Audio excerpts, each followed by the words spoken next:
सात संगत जी, प्यार से कहना जी, धन निरंकार जी। आइए सात संगत जी, एक अंधे व्यक्ति की कहानी को पढ़ते हैं जिसने सिर्फ छूकर असली और नकली का फर्क बता दिया। सात संगत जी, कहानी का शीर्षक है हीरे और कांच का फर्क। तो आइए सात संगत जी, इस कहानी के माध्यम से समझते हैं हम एक अनमोल सीख। सात संगत जी, प्रोफेसर क्लास में आते हैं, आते ही बच्चों से बोलते हैं, आज मैं आपसे एक पहेली पूछूंगा, क्या आप लोग तैयार हैं?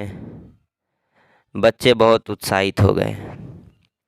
प्रोफेसर बोले, एक राजा का दरबार लगा हुआ था। चूंकि सर्दी का दिन था, इसलिए दरबार खुले में लगा हुआ था। पंडित, मंत्री, दीवान आदि दरबार में बैठे थे। उसी समय एक व्यक्ति दरबार में आकर कहने लगा, मेरे पास दो वस्तुएं हैं। मैं हर राज्य के राजा के पास जाता हूँ और एक चुनौती उनके सामने रखता हूँ, पर कोई वह चुनौती पार नहीं कर पाता। सब हार जाते हैं और मैं विजेता बनकर घूम रहा हूँ। अब मैं आपके नगर आया हूँ। राजा ने उसे बुलाया और पूछा, क्या वस्तु है? उसने दोनों वस्तुएं सामने पड़ी मेज पर रख दी।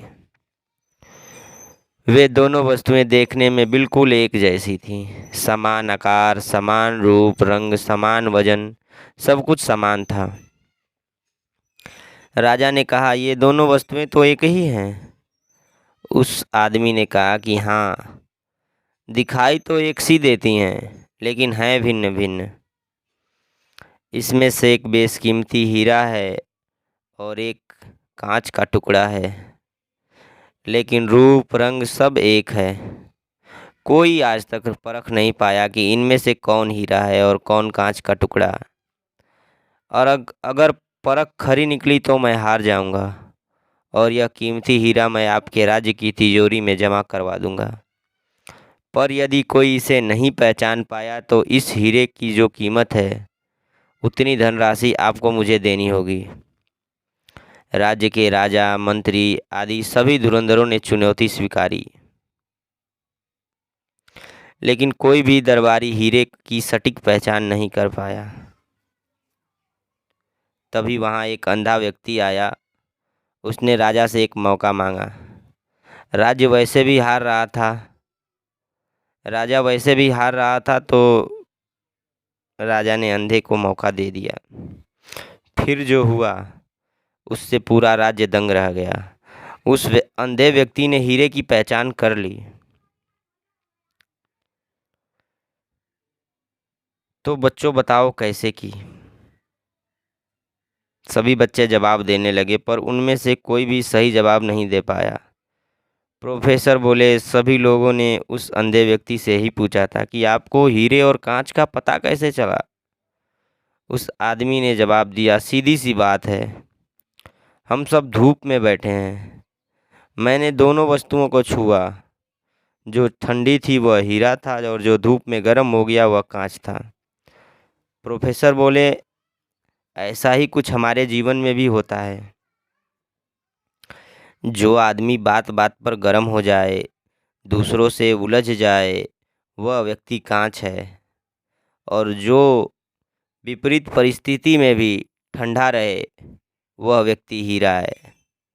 साथ संगत जी, इस कहानी का मूल निचोड़ यह है साथ संगत जी की विपरीत परिस्थिति हमें सिर्फ मजबूत बनाने के लिए होती है।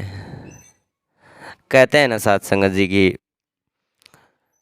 अगर कोई आपके पास मुश्किल आई है, कोई चुनौती आई है, तो आप उसके काबिल हो, तभी वो आपके पास आई है। आप उसको अच्छे ढंग से सुलझाने की मादा रखते हो। आपके पास वो काबिलियत है, आपके पास वो हौसला है, आपके पास वो जज्बा है, तभी कोई परेशानी, तभी कोई संकट आपके पास आया है साथ संगत जी। तो आइए साथ संगत जी, परेशानियों से बिल्कुल भी नहीं घबराना है। अगर आप घबरा गए तो क्या होगा, आप और परेशानियों में घिर जाओगे।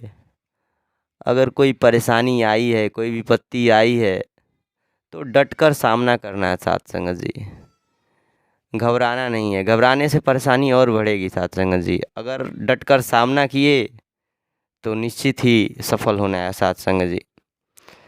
तो ये सुख दुख तो आना जाना लगा रहता है साथ संगत जी ज़िंदगी में। बस इंसान सुखी वही है जो दुख में भी हौसले से काम लेता है साथ संगत जी, परेशानियों का डट कर सामना करता है साथ संगत जी।